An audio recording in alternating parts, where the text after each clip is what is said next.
بسم اللہ الرحمن الرحیم۔ محترم ناظرین، معزز سامعین، جیسا کہ آپ حضرات کو معلوم ہے کہ بہت سارے لوگ محرم الحرام کے مہینے کو غم یا نحوست کا مہینہ سمجھتے ہیں، جبکہ یہ انتہائی غلط عقیدہ ہے، ان کی غلط سوچ ہے، اور ماہ محرم الحرام کو غم یا نحوست کا مہینہ سمجھنے کی وجہ سے وہ اس ماہ محرم الحرام میں کسی بھی طرح کی خوشی کی تقریبات یعنی شادی بیاہ وغیرہ کرنے کو اچھا نہیں سمجھتے ہیں، مناسب نہیں سمجھتے ہیں، جائز بھی نہیں سمجھتے ہیں۔ یہاں تک کہ اگر کسی بچے کی ولادت ماہ محرم الحرام میں ہو جائے تو وہ اس بچے کو بھی منحوس اور معیوب سمجھتے ہیں، جبکہ یہ انتہائی غلط بات ہے۔ ماہ محرم الحرام کو لوگ معیوب سمجھتے ہیں، منحوس سمجھتے ہیں، اس وجہ سے چونکہ اس محرم الحرام کے مہینے میں حضرت حسین رضی اللہ تعالی عنہ کی شہادت کا دردناک واقعہ پیش آیا، واقعہ کربلا اس ماہ محرم الحرام میں پیش آیا، جس کی وجہ سے لوگ محرم الحرام کے مہینے کو غم یا نحوست کا مہینہ سمجھتے ہیں۔ پہلی بات تو یہ ہے کہ کوئی بھی وقت یا زمانہ یا مہینہ یا دن یا ہفتہ یا کوئی بھی تاریخ اپنی ذات کے اعتبار سے نہ وہ منحوس ہے اور اپنی ذات کے اعتبار سے نہ وہ غلط ہے، اور کسی بھی وقت، تاریخ، دن یا زمانے کی طرف برائی کی، نحوست کی نسبت کرنے سے حدیث پاک کے اندر اللہ کے نبی صلی اللہ علیہ وسلم نے منع فرمایا ہے۔ چنانچہ کتاب التفسیر بخاری شریف کی روایت ہے، حضرت ابو ہریرہ رضی اللہ تعالیٰ عنہ فرماتے ہیں کہ رسول اللہ صلی اللہ علیہ وسلم نے ارشاد فرمایا، قال اللہ عز وجل یؤذینی ابن آدم یسب الدہر وانا الدہر بیدی الامر اقلب اللیل والنہار۔ اللہ تعالیٰ ارشاد فرماتے ہیں کہ ابن آدم نے مجھے تکلیف دی۔ تکلیف کس طرح دی؟ کہ وہ زمانے کو گالی دیتا ہے، وَأَنَا الدَّهْرُ، اور زمانہ تو میں ہوں، اَيْ أَنَا خَالِقُ الدَّهْرِ، یعنی زمانے کو پیدا کرنے والا تو میں ہوں، اور معاملہ اور حکم سارا میرے ہاتھ میں ہے، میرے قبضے میں ہے۔ اقلب اللیل والنہار، میں رات اور دن کو بدلتا ہوں۔ یعنی اللہ تعالیٰ یہ ارشاد فرماتے ہیں کہ بندہ جب کوئی بندہ زمانے کو اور وقت کو برا بھلا کہتا ہے، اور وہ یہ کہتا ہے کہ آج کل وقت خراب چل رہا ہے، زمانہ خراب چل رہا ہے، تو اس سے اللہ تعالیٰ کو تکلیف ہوتی ہے، اللہ تعالیٰ کو برا لگتا ہے کہ وہ زمانے کو گالی دیتا ہے، برا کہتا ہے، اس وجہ سے کہ زمانہ تو کبھی بھی برا نہیں ہے، وقت اپنی ذات کے اعتبار سے ہرگز برا نہیں ہے، منحوس نہیں ہے۔ اس وقت میں، اس زمانے میں اعمال کرنے والے لوگ اپنے اعمال کے اعتبار سے اس زمانے کو اچھا بھی بنا لیتے ہیں اور برا بھی بنا لیتے ہیں۔ یہی زمانہ، یہی وقت، یہی تاریخ اور یہی جگہ، یہی آسمان اور یہی زمین، یہی چاند، سورج، ستارے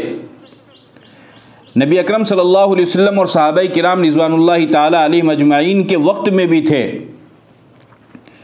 لیکن اس وقت کے بارے میں آپ نے کیا فرمایا؟ خیر القرون قرنی، کہ میرا زمانہ سب سے بہترین زمانہ ہے۔ اس وجہ سے کہ پیغمبر اور صحابہ کرام کے زمانے میں اعمال کرنے والے صحابہ وہ نیک اعمال، اچھے اعمال کرنے والے تھے، اس لیے زمانہ بھی اچھا تھا۔ اور اگر لوگ برے اعمال کرنے لگیں تو اس کے ذمہ دار لوگ ہیں، زمانے کی اس میں کوئی غلطی نہیں ہے۔ زمانہ اپنی ذات کے اعتبار سے بالکل صحیح ہے، درست ہے، وہ غلط نہیں ہے، برا نہیں ہے۔ لہذا جب کوئی بندہ یہ کہتا ہے کہ زمانہ برا ہو گیا ہے، وقت برا آ گیا ہے، تو یہ غلط کہتا ہے۔ زمانہ اپنی ذات کے اعتبار سے کل بھی صحیح تھا، آج بھی صحیح اور آئندہ بھی صحیح رہے گا، البتہ لوگ اس میں جیسے اعمال کریں گے تو اعمال کرنے والے لوگ اگر وہ اچھے اعمال کرنے والے ہیں تو پھر اچھا زمانہ، اور اگر وہ برے اعمال کرنے والے ہیں تو برا زمانہ۔ باقی لوگ اپنی ذات کے اعتبار سے عمل کرتے ہیں، زمانے کی اس میں کوئی غلطی نہیں ہے۔ تو جب کوئی بندہ زمانے کو برا کہتا ہے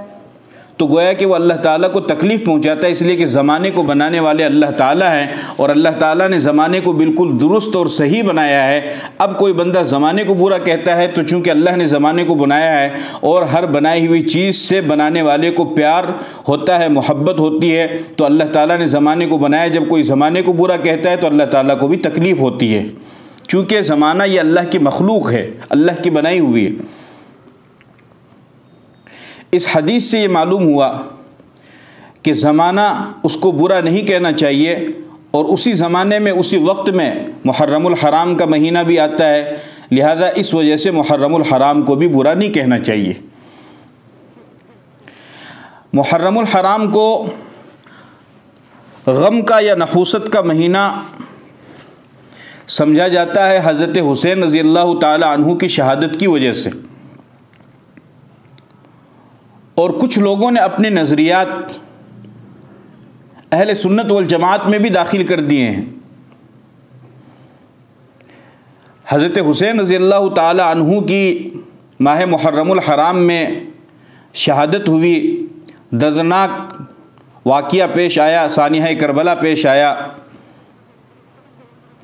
تو کچھ لوگوں کے نزدیک شہادت یہ بری چیز ہے، اس وجہ سے وہ محرم الحرام کے مہینے کو بھی برا سمجھتے ہیں، منحوس سمجھتے ہیں، جبکہ ہمارے نزدیک مسلمانوں کی نظر میں شہادت بری چیز نہیں بلکہ اچھی چیز ہے۔ شہادت زحمت نہیں بلکہ رحمت ہے۔ شہادت اللہ کی نعمت عظمیٰ اور دولت کبریٰ ہے، اور شہادت سعادت مند لوگوں کو حاصل ہوتی ہے، سعادت مند لوگوں کو نصیب ہوتی ہے، خوش بخت لوگوں کو نصیب ہوتی ہے، خوش نصیبوں کو شہادت نصیب ہوتی ہے۔ بہت بڑی شہادت اللہ کی نعمت ہے۔ قرآن اور احادیث کی روشنی میں میں آپ کو بتاؤں گا کہ شہادت یہ کتنی بڑی اللہ کی نعمت ہے۔ چنانچہ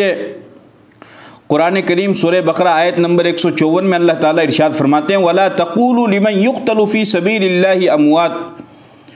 بَلْ أَحْيَاءٌ وَلَكِنْ لَا تَشْعُرُونَ،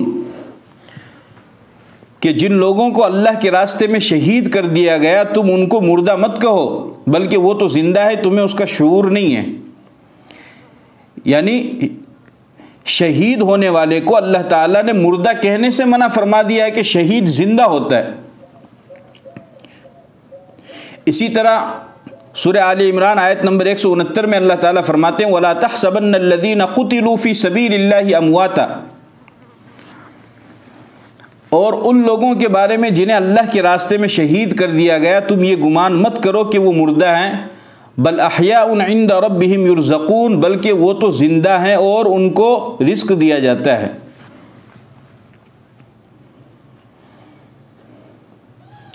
اس سے معلوم ہوا کہ شہید اللہ کی نظر میں زندہ ہے اور ان کو رزق دیا جاتا ہے۔ اسی طرح اللہ تعالیٰ نے سورہ آل عمران آیت نمبر 157 میں فرمایا وَلَئِن قُتِلْتُمْ فِي سَبِيلِ اللَّهِ أَوْ مُتْتُمْ لَمَغْفِرَةٌ مِّنَ اللَّهِ وَرَحْمَةٌ خَيْرٌ مِّمَّا يَجْمَعُونَ، اگر تم اللہ کے راستے میں شہید کر دیے جاؤ یا مر جاؤ، اگر تمہیں شہید کر دیا جائے یا مار دیا جائے تو اللہ کی جانب سے مغفرت اور رحمت ہے، اور وہ اس سے بہتر ہے جس کو وہ لوگ جمع کرتے ہیں۔ یعنی جب بندہ شہید ہو جاتا ہے تو اللہ کی تعالیٰ کی طرف سے اسے مغفرت اور رحمت حاصل ہو جاتی ہے۔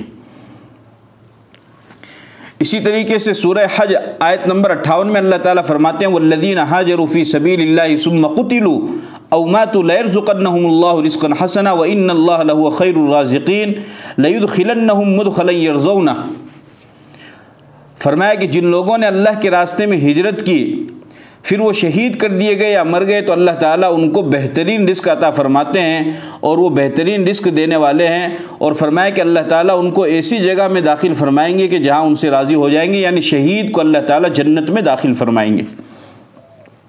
سورہ نساء آیت نمبر 69 میں اللہ تعالیٰ فرماتے ہیں وَمَن يُطِعِ اللَّهَ وَالرَّسُولَ فَأُولَٰئِكَ مَعَ الَّذِينَ أَنْعَمَ اللَّهُ عَلَيْهِم مِّنَ النَّبِيِّينَ وَالصِّدِّيقِينَ وَالشُّهَدَاءِ وَالصَّالِحِينَ،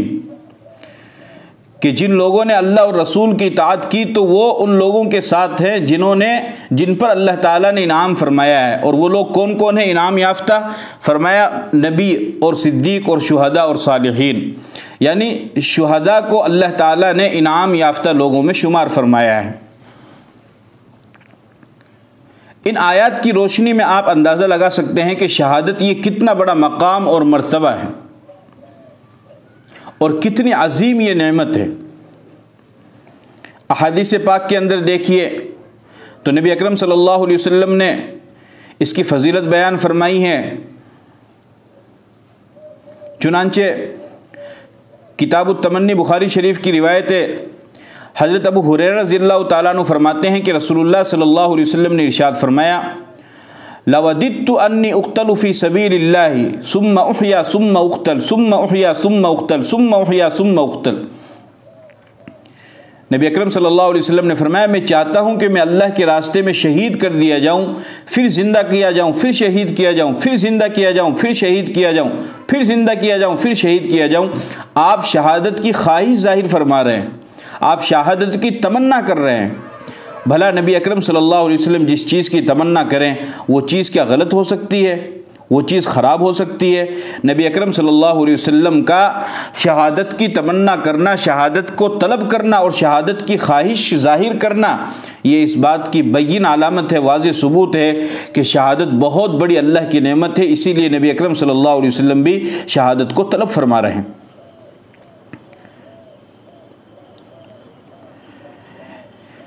کتاب الجہاد والسیر بخاری شریف کی روایت ہے، حضرت انس بن مالک فرماتے ہیں کہ رسول اللہ صلی اللہ علیہ وسلم نے ارشاد فرمایا ما احد يدخل الجنة يحب ان يرجع الى الدنيا وله ما على الارض من شيء الا الشهيد يتمنى ان يرجع الى الدنيا فيقتل 10 مرات لما يرى من الكرامة۔ فرمایا کہ کوئی بھی انسان جو جنت میں داخل ہو جائے تو وہ دوبارہ دنیا کی طرف لوٹنے کو پسند نہیں کرے گا سوائے شہید کے، یعنی کوئی بھی انسان جنت میں داخل ہونے کے بعد، جنت کی نعمتوں کو دیکھنے کے بعد وہ دوبارہ دنیا کی طرف لوٹنے کی بالکل بھی خواہش ظاہر نہیں کرے گا، لیکن شہید ایک ایسا انسان ہوگا کہ جو دوبارہ دنیا میں آنے کی خواہش ظاہر کرے گا اور وہ یہ تمنا کرے گا کہ کاش مجھے دوبارہ دنیا میں بھیج دیا جائے اور میں 10 مرتبہ اسی طرح شہید کر دیا جاؤں۔ جو فضیلت اور جو مقام اس شہید نے دیکھا ہے، اپنے اس مقام کو دیکھنے کی وجہ سے شہید یہ تمنا کرے گا کہ میں دوبارہ جا کر کے اللہ کے نام پر شہید ہو جاؤں۔ اب آپ بتائیے کہ جنت کی نعمتوں کو دیکھنے کے بعد بھی، جنت کے اعلیٰ مقام کو دیکھنے کے بعد بھی، جنت کی نعمتوں سے لطف اندوز ہونے کے بعد بھی شہید دوبارہ دنیا میں آ کر کے اللہ کے نام پر شہید ہونے کی خواہش ظاہر کر رہا ہے، تو آپ اندازہ لگائیے کہ شہادت یہ کتنی بڑی نعمت ہے، کتنی عظیم نعمت ہے اور کتنی لذت اس کے اندر ہے۔ ترمذی شریف فضائل الجہاد کی روایت ہے، میں حدیث ہے، حضرت مقدام بن معدی کرب فرماتے ہیں کہ رسول اللہ صلی اللہ علیہ وسلم نے ارشاد فرمایا للشہید عند اللہ 6 خصال، کہ شہید کے لیے اللہ کے نزدیک 6 خصلتیں ہیں، 6 مقامات ہیں، یعنی شہید کو 6 طرح کے اعزاز و اکرام اور اجر و انعام سے نوازا جاتا ہے۔ یغفر له فی اول دفعۃ، پہلی مرتبہ میں اس کی مغفرت کر دی جاتی ہے، شہید کی پہلی مرتبہ میں مغفرت کر دی جاتی ہے، خون کا قطرہ زمین پر گرنے سے پہلے اللہ تعالیٰ اس کی گناہوں کو معاف فرما دیتے ہیں۔ فرمایا وَيَرَى مَقْعَدَهُ مِنَ الْجَنَّةِ، اور وہ اپنا ٹھکانہ جنت کا ٹھکانہ دیکھ لیتا ہے۔ فرمایا وَيُجَارُ مِنْ عَذَابِ الْقَبْرِ، اور شہید کو قبر کے عذاب سے بچا لیا جاتا ہے۔ فرمایا وَيَأْمَنُ مِنَ الْفَزَعِ الْأَكْبَرِ، اور قیامت کی ہولناک خطرناک بڑی گھبراہٹ سے اللہ تعالیٰ اس کو محفوظ فرماتے ہیں۔ وَيُوضَعُ عَلَى رَأْسِهِ تَاجُ الْوَقَارِ الْيَاقُوتَةُ خَيْرٌ مِّنَ الدُّنْيَا وَمَا فِيهَا، اور شہید کے سر پر ایسا پروقار تاج رکھا جاتا ہے، اس کا یاقوت دنیا وما فیہا کی تمام چیزوں سے بہتر ہے۔ وَيُزَوَّجُ اثنين وسبعين زوجة من الحور العین، اور شہید کی 72 بڑی آنکھوں والی حوروں کے ساتھ میں نکاح کیا جاتا ہے، شادی کی جاتی ہے۔ وَيُشَفَّعُ فِي 70 من اقاربہ، اور شہید کل قیامت کے دن اپنے رشتہ داروں میں سے 70 لوگوں کی سفارش کرے گا۔ یہ 6 مقام اور یہ 6 اعزاز و انعام اکرام سے اللہ تعالیٰ شہید کو نوازتے ہیں۔ اب ان قرآنی آیات اور احادیث کی روشنی میں آپ اندازہ لگا سکتے ہیں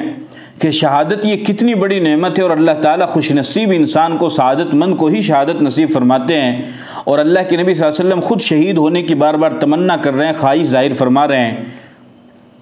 تو اس سے معلوم ہوا کہ شہادت یہ بہت بڑی نعمت ہے۔ حضرت حسین رضی اللہ تعالی عنہ کو بھی شہادت والی نعمت حاصل ہوئی ہے، اور نعمت کے ملنے پر فخر و شکر کیا جاتا ہے، غم اور ماتم نہیں کیا جاتا ہے۔ اس لیے علماء اہل سنت والجماعت اور اہل سنت والجماعت مسلمانوں کو چاہیے کہ وہ حضرت حسین رضی اللہ تعالی عنہ کی عظیم جرأت و ہمت، شجاعت و بہادری، دلیری اور ان کے ہاشمی مردانگی کو اس پر اظہار کریں، اس پر ناز کریں، اس پر فخر کریں، غم اور ماتم نہ کریں۔ جو لوگ شہادت کو برا سمجھتے ہیں وہ اس مہینے کو بھی غم کا مہینہ یا ماتم کا مہینہ یا منحوس مہینہ سمجھتے ہیں، اور ہم چونکہ شہادت کو برا نہیں سمجھتے ہیں اور شہادت کو اللہ کی عظیم نعمت سمجھتے ہیں، لہذا ہم حضرت حسین رضی اللہ تعالیٰ عنہ کے بارے میں یہ سمجھتے ہیں کہ شہادت کے ذریعے سے اللہ تعالیٰ نے ان کو ایک عظیم نعمت سے سرفراز فرمایا ہے، اور اس لیے ہم اس مہینے کو غم یا ماتم کا مہینہ نہیں سمجھتے ہیں۔ اس لیے ساری باتوں کا خلاصہ یہ ہے کہ محرم الحرام کا مہینہ بھی انتہائی عظمت و برکت اور فضیلت کا مہینہ ہے۔ اگرچہ حضرت حسین رضی اللہ تعالیٰ عنہ کی اس میں شہادت ہوئی ہے، لیکن کسی مہینے میں کوئی ناخوشگوار واقعہ یا غمناک واقعہ پیش آنے سے وہ مہینہ کوئی غم کا مہینہ یا ماتم کا یا نحوست کا مہینہ نہیں ہو جاتا ہے۔ اگر آپ اس طریقے سے کسی مہینے میں کوئی ناخوشگوار واقعہ پیش آ جانے سے اس مہینے کو غم کا مہینہ قرار دیں گے تو پھر اسلامی تاریخ میں تو ہر مہینے میں کسی نہ کسی عظیم ہستی کی شہادت اور وفات موجود ہے، ناخوشگوار واقعات پیش آئے ہوئے ہیں۔ خود ربیع الاول میں نبی اکرم صلی اللہ علیہ وسلم کی وفات ہوئی ہے، جو امت کے لیے کتنا بڑا خسارہ ہے۔ تو اس طریقے سے پھر اسلامی مہینوں میں کوئی ایک مہینہ بھی نہیں بچے گا، اور اس طریقے سے آدمی پورے مہینے، پورے سال، بلکہ پوری زندگی غم کے اندر ہی لگا رہے گا، اور وہ ماتم ہی کرتا رہے گا، اور وہ نہ کاروبار کر پائے گا، اور نہ ہی وہ اپنے بال بچوں کو سنبھال پائے گا، نہ ہی وہ دنیا کے کچھ اور کام کر پائے گا۔ اس لیے بے شک محرم الحرام میں حضرت حسین کی شہادت ہوئی ہے، لیکن اس کی وجہ سے محرم الحرام کا مہینہ نہ غم کا مہینہ ہے، نہ ماتم کا مہینہ، نہ نحوست کا مہینہ ہے، بلکہ اس مہینے میں بھی دیگر مہینوں کی طرح شادی بیاہ بھی کر سکتے ہیں اور خوشی کی تقریبات بھی کر سکتے ہیں۔ اور جو لوگ یہ سمجھتے ہیں، یہ نظریہ رکھتے ہیں اور یہ عقیدہ رکھتے ہیں، اور جن لوگوں کی یہ سوچ ہے کہ محرم الحرام کا مہینہ وہ غم کا مہینہ ہے، یہ انتہائی غلط سوچ ہے، انتہائی غلط سوچ ہے۔ اس کا اسلام سے اور شریعت سے کوئی بھی تعلق نہیں ہے، اور چونکہ لوگ حضرت حسین کی شہادت کی وجہ سے اس کو غم کا مہینہ سمجھتے ہیں، تو میں نے ابھی آپ کو قرآن حدیث کی روشنی میں بتایا کہ شہادت تو اللہ کی بہت بڑی نعمت ہے، اور نعمت کے ملنے پر فخر اور شکر کیا جاتا ہے، غم اور ماتم نہیں کیا جاتا ہے۔ لہذا حضرت حسین رضی اللہ تعالیٰ عنہ اگر شہید بھی ہوئے تو ان کو اللہ تعالیٰ نے اپنی ایک عظیم نعمت سے سرفراز فرمایا ہے، جس پر ہم فخر اور شکر کرتے ہیں، اور فخر اور شکر کے ساتھ خوشی بھی کی جاتی ہے، غم یا ماتم نہیں کیا جاتا ہے۔ اس وجہ سے ہم محرم الحرام کے مہینے کو بھی عام مہینے کی طرح اچھا مہینہ سمجھے، اور اس میں بھی تمام خوشی کی تقریبات کر سکتے ہیں، کوئی حرج نہیں ہے، اور اس کو غم اور ماتم کا اور سوگ کا مہینہ ہرگز نہیں سمجھنا چاہیے۔ یہ اسلام اور شریعت کے بالکل خلاف ہے۔ اللہ تعالیٰ ہم سب کو عمل کی توفیق عطا فرمائے۔ السلام علیکم ورحمۃ اللہ وبرکاتہ۔